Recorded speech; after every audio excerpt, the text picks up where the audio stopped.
তো এই ভিডিওটা আমাদের একজন সাবস্ক্রাইবার আমাদেরকে পাঠিয়েছিলেন দেখার জন্য। আর এটা হচ্ছে সালমান শাহের মৃত্যুকে ঘিরে কী রহস্য লুকিয়ে আছে সেটা আজকে আমরা জানতে পারবো এই ভিডিওর মাধ্যমে। তো চলো ভিডিওটা দেখা যাক। হ্যাঁ চলো দেখা যাক। বাংলা চলচ্চিত্রের কিংবদন্তি নায়ক সালমান শাহ, তার মৃত্যুর রহস্য আজও কোটি ভক্তের মনে বেদনার আগুন জ্বালিয়ে রেখেছে। এবার সেই হত্যা মামলার বিচার নিয়ে মুখ খুললেন বর্তমান সময়ের সুপারস্টার শাকিব খান। তার বক্তব্য ঘিরে তোলপাড় শুরু হয়েছে পুরো চলচ্চিত্র পাড়ায়। সম্প্রতি মামলাটি আত্মহত্যা থেকে হত্যা মামলায় রূপ নেওয়ায় আবারও আলোচনা এসেছে এই ঘটনা। আর ঠিক এ সময় বাংলাদেশের সুপারস্টার শাকিব খান তার ভেরিফাইড ফেসবুক অ্যাকাউন্টের একটি পোস্টে লিখেন, সালমান ভাই ছিলেন আমাদের প্রজন্মের অনুপ্রেরণা। তিনি আত্মহত্যা করতে পারেন এটা কোনোভাবেই বিশ্বাস করা যায় না। আমি চাই এই মামলার সত্যটা পুরো জাতির সামনে আসুক। তার এই বক্তব্যের পর সামাজিক যোগাযোগ মাধ্যমে ব্যাপক আলোচনা শুরু হয়েছে। অনেকেই বলছেন শাকিব খানের এই বক্তব্যই প্রমাণ করে চলচ্চিত্র অঙ্গন এখনও সালমান শাহকে বিচারহীনতার প্রতীক হিসেবে দেখছেন। শাকিবের এই বক্তব্যের পর সালমান শাহর ভক্তরা তাকে ধন্যবাদ জানিয়েছেন এবং সোশ্যাল মিডিয়া লিখেছেন, শাকিব ভাই সত্য বলেছেন, আমরা চাই সালমান ভাইয়ের হত্যার ন্যায় বিচার হোক। অন্যদিকে চলচ্চিত্র বিশ্লেষকরা সালমান খানের হত্যার বিষয় নিয়ে মুখ খুলেছেন। চলুন বিস্তারিত দেখে আসে। এদিকে দেখেন আমাদের সালমান শাহ, আমার সিনেমার মানুষ, আহারে কোথায় পাই তাহারে। হ্যাঁ, একটা ছবির সম্পর্ক আমার সাথে, এই ঘর এই সংসার। আপনারা অনেকেই দেখছেন, আমার মনে হয় বাংলাদেশের এই যে যতগুলো চ্যানেল আছে সব চ্যানেলেই একবার না দুইবার না ভাই, আমার মনে হয় 50 বার চলছে এই পর্যন্ত। প্রত্যেকটা চ্যানেলে বহুবার চলছে এই ঘর এই সংসার। যারা দেখেন নাই তারা দেখবেন, হ্যাঁ, না দেখলে মিস করবেন। যাই হোক, ওই ছবি করতে যেয়ে প্রথম দিনই তার সাথে আমার একটা ঘটনা ঘটছিল, যেটা পরে আমি জানতে পারছি তার মৃত্যুর পর সালমান শাহের মা আমাকে একদিন ফোন দিছিল। তো ওনার ফোন পেয়ে নেচারালি বুঝে নিত সালমান শাহের মা। অনেক কথার মধ্যে চোখে পানি পড়তেছিল আমার, উনিও কাঁদতেছিলেন। তখন উনি আমাকে বলতেছিলেন যে আমার ছেলের একটা ডায়েরি আছে, আমার ছেলে ডায়েরি মেনটেন করতো, এটা কি আপনি জানেন? আমি না তো। ওই ডায়েরির একটা পাতায় লেখা আছে আপনার কথা। আমি তো অবাক হইলাম। আমি বললাম কি লিখছে? ওইখানে লেখা আছে যে বহু ছবি কাজ করলাম, কিন্তু আজকে একটা বহু ছবি কাজ করছি, আজকে একজন সত্যিকারের পরিচালকের সাথে কাজ করলাম, যে পরিচালক আমাকে বকা দিল, আমার চোখের পানি ঝরলো, কিন্তু তার প্রতি রইল আমার শ্রদ্ধা। দেখেন, চোখের পানি ঝরছে, তারপরও আমার প্রতি শ্রদ্ধা।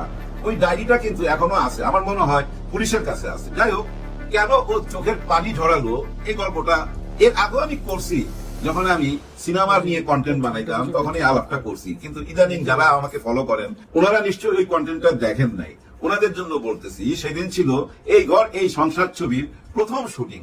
আর এই শুটিংটা ছিল ওই যে ধানমন্ডির ওই সাইডে, জায়গাটার নাম ভুলে গেলাম, পিলখানার সাথে, যেখানে গরুর চামড়া জমায় রাখে, খুব দুর্গন্ধ হয়, ওইখানে একটা বাড়িতে ওই শুটিংটা ছিল। কেন ওই বাড়িতে ওরকম একটা ওর জায়গায়? কারণ ওই বাড়িটা ছিল আমার বোনের। হ্যাঁ, উনি আমার দূর সম্পর্কের বোন। ওনার বাড়ির 5 তলার মধ্যে আমি সেট ফেলছি, যেহেতু ছবিটা বাজেটের মধ্যে, কম বাজেটে। আর এই ছবিটার প্রডিউসার ছিল, আর এই ছবিটার প্রডিউসার আমরা দুইজন, আমি আর খলিল ভাই, বিখ্যাত অভিনেতা। হ্যাঁ, সেই খলিল ভাই, উনি আর আমি প্রডিউসার। বাজেট মাত্র 20-22 লাখ টাকা। উনি অর্ধেক দিবে, আমি অর্ধেক দিব। 95 সালের শেষের দিকের কথা। তখন ওই বাজেটের মধ্যেই ছবি হয়ে যেত। আর আমার একটু সুযোগ সুবিধা বেশি ছিল, কারণ যেসব আর্টিস্ট আমার সঙ্গে কাজ করতো ওরা অনেক সময় বাকিতে কাজ করতো, কেউ অর্ধেক পেমেন্ট নিত, পরে অর্ধেক নিত। এই সম্পর্কটা আমার সাথে ছিল যতদিন সিনেমায় ছিলাম। হ্যাঁ ভাই, সবাই দোয়ায় খুব ভালো অবস্থায় ছিলাম। দেখেন না, সবাই আমাকে বলে মাস্টার মেকার। এই একটা কথার জন্য অনেক শিল্পী আমার প্রতি দুর্বল ছিল, আমার সাথে কাজ করতে চাইতো।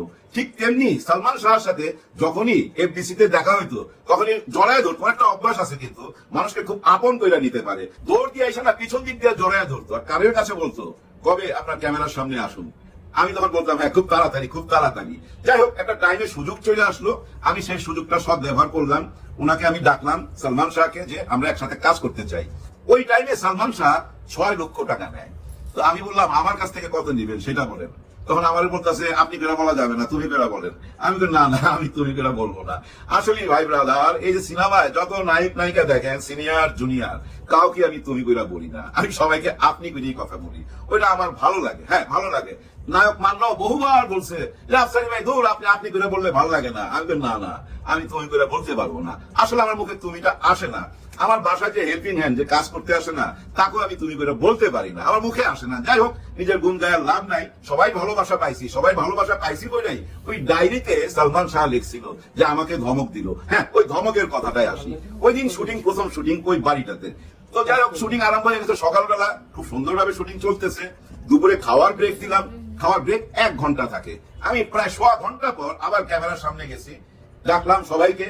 সেদিন নাসির খান থেকে আরম্ভ করে রোজি, কমলা ভাবি, বুলবুল আহমেদ, তমালিকা কর্মকার, আরো কে একজন ছিল, দুলারি ছিল, কিন্তু সালমান নাই।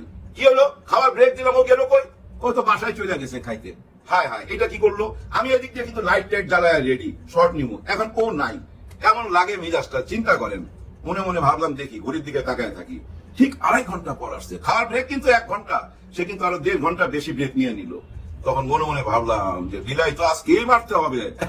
আজকে শেয়ার করতেছি মনের কথাটা, এগুলো বলি নাই কখনো।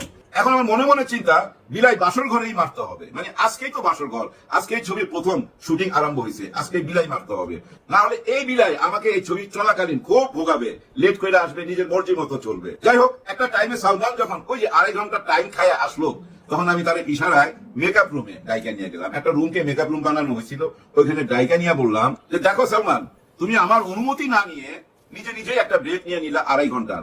আমি 1 ঘন্টার ব্রেক দিয়ে হয়তো 15 মিনিট বা আধা ঘন্টা বেশি দিতে পারি। আর সবচেয়ে বড় কথা, তুমি আমার অনুমতি না নিয়ে আমার সেট ছাইড়া চলে গেছো। হ্যাঁ ভাই, দেখেন আমার সেট ছাইড়া কিন্তু এই যে ম্যাডাম শাবানা, উনিও কোনোদিন যাইতো না। নায়ক আলমগীর সাহেব, কত বড় নায়ক, ওনাদের নিয়ে আমি ছবি করছি, কখনোই না। ম্যাডাম যদি ওয়াশরুমে যাইতো না, দূর থেকে আমাকে এরকম করতো, এরকম আবার শুনে আমি তাকাইতাম, উনি এরকম আস্তে করে দেখাইতো কায় আঙ্গুলটা। মানে একজন ছাত্র যেভাবে টিচারকে দেখায় ওয়াশরুমে যায়, ঠিক একই ব্যাপার।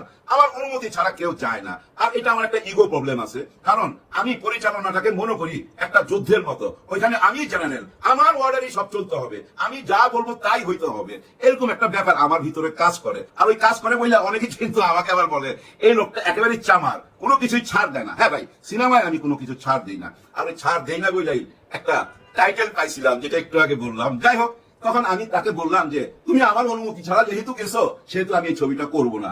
তোমাকে আমার অ্যাডভান্স দেওয়া আছে 2 লক্ষ টাকা, 4 লক্ষ টাকা তোমার সাথে আমার কথা, তুমি স্যাক্রিফাইস করছো, থ্যাংক ইউ।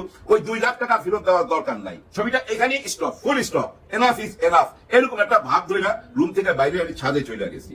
এদিকে কি হয়েছে জানেন, সে অঝরে কাঁদতেছিল। আর ওই কান্নাটা দেখছে কে জানেন? এই যে আমাদের শিল্পী দুলারি, নাসির খান, এরা। এরপরে রোজিকে ডাকছে, রোজিকে বলছে দেখো মেকআপ রুমে সালমান কাঁদতেছে। সালমান তো বলতো না, সবাই ইমন বইলা ডাকতো, ইমন কাঁদতেছে। কারণ সবাই তাকে বলতেছে কি হয়েছে, কি ঘটনা, কোনো পারিবারিক ব্যাপার না অন্য কিছু।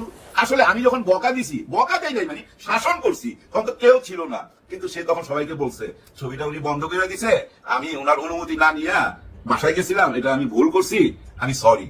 যাই হোক, একটা টাইমে ছাদে আসছে সবাই, সালমান আসে নাই। সবাই এসে আমার বলতেছে যে ও সরি বলতেছে, নিচে আসেন। বিশেষ করে আমাদের খলিল ভাই, কারণ খলিল ভাইও তো এই ছবির প্রডিউসার, আমরা 2 জন প্রডিউসার বলতেছে নিচে আসেন, খুব কাঁদতেছে। আয়সা দেখি ভাই চোখ টোক ফুইলা গেছে।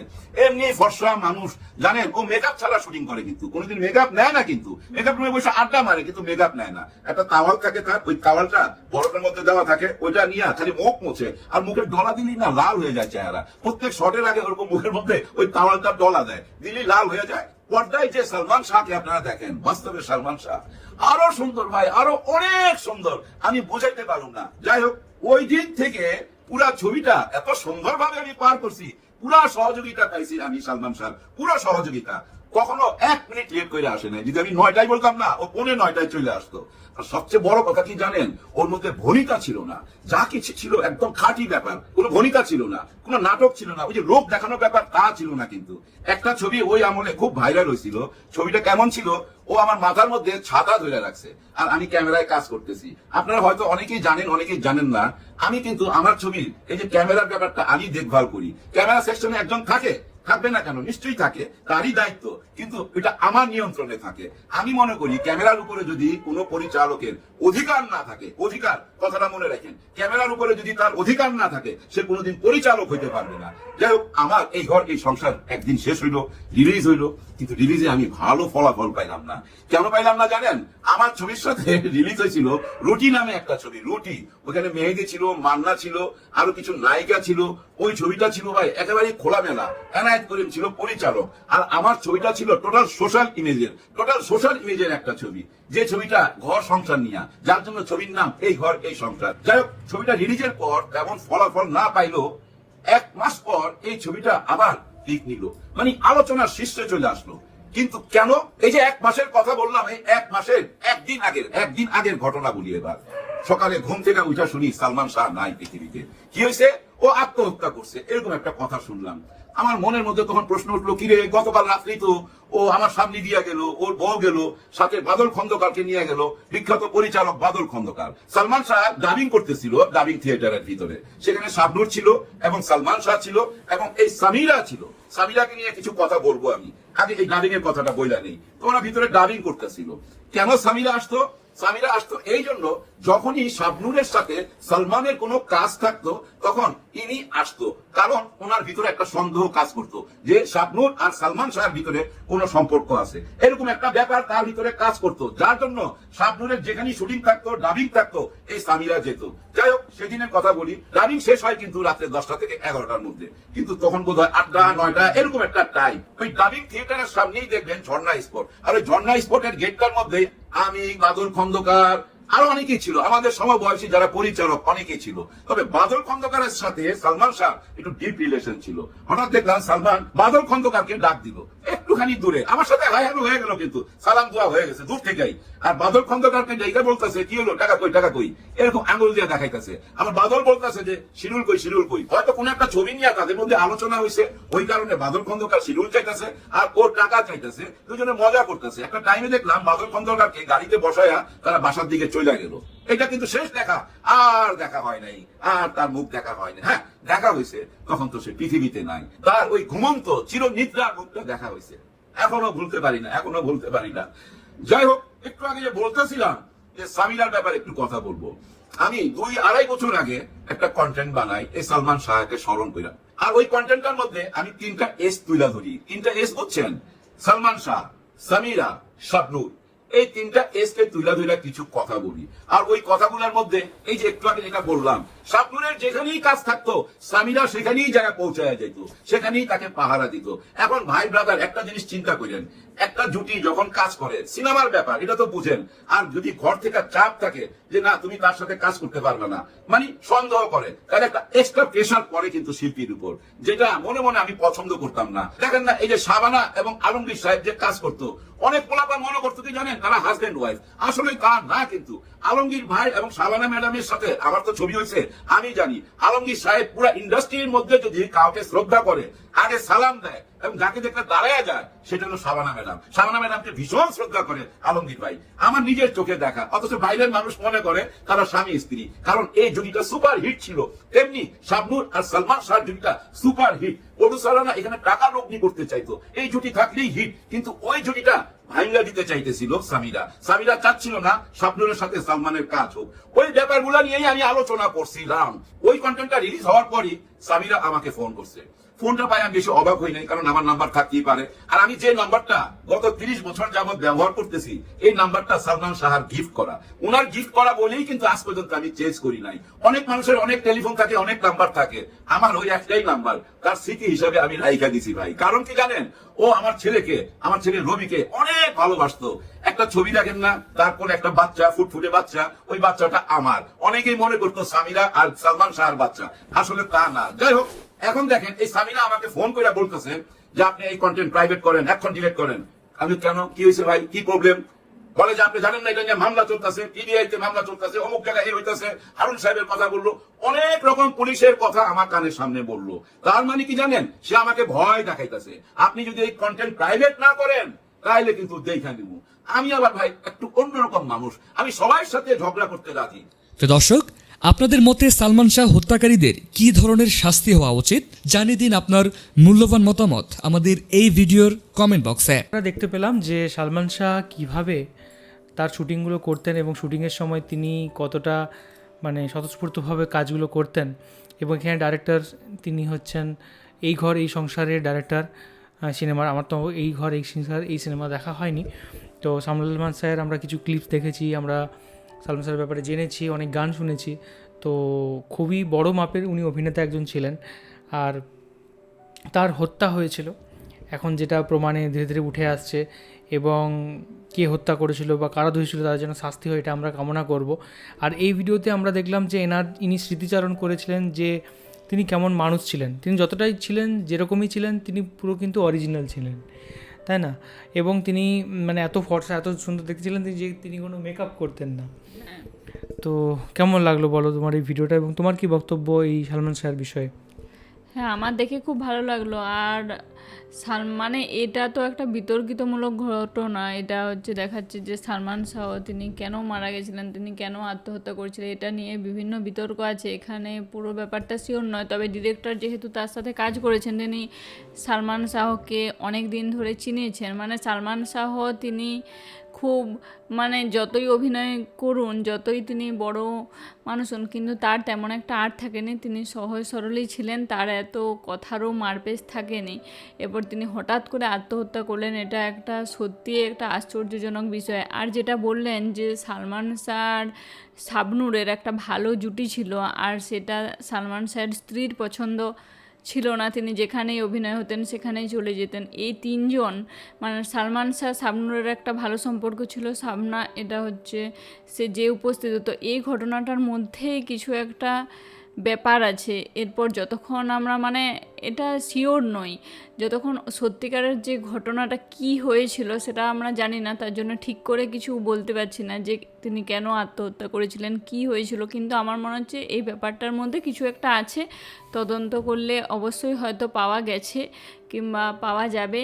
কিন্তু এখানে সালমান শাহ যে পৃথিবী ছেড়ে চলে গেছেন এটা সত্যিই একটা দুঃখের বিষয়, এটা আমার প্রচুর খারাপ লাগছে। ডিরেক্টরের কথা শুনে অনেকটাই ব্যাপার ক্লিয়ার হলো, কিন্তু পুরোপুরি শিওর নয়, এটা দেখে ভালো লাগলো। একদম।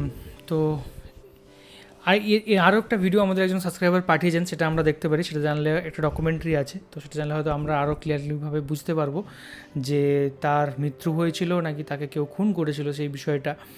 তো আমার তো মনে হয় না এত প্রাণোজ্জ্বল কোনো মানুষকে কেউ এইভাবে মানে নিজের থেকে সে মারা যেতে পারে। আরও একটা বিষয় যেটা মনে হয় যে কারোরই মানে কোনো আজকে তার স্ত্রী তাকে হয়তো আজকে এই জুটি থেকে অতিরিক্ত সন্দেহ করতো, কিন্তু তাকে কি ধরে রাখতে পারলো, সে আজকে পৃথিবী থেকেই চলে গেল। তো কোনো জায়গাতে কোনো আর্টিস্ট বা কোনো জায়গাতে কাউকে মানে তার ফ্যামিলির মানুষ যদি সাপোর্ট না করে বা ফ্যামিলির মানুষ যদি তাকে সন্দেহ চোখে থাকে, সেটাও কিন্তু অনেকটা কষ্টের, আমার তো সেটাই মনে হয়। তো তো এই ছিল আজকের video. Thank you so much আমাদের ভিডিও দেখার জন্য। আপনাদের কী বক্তব্য সেটা অবশ্যই কমেন্ট করে জানান।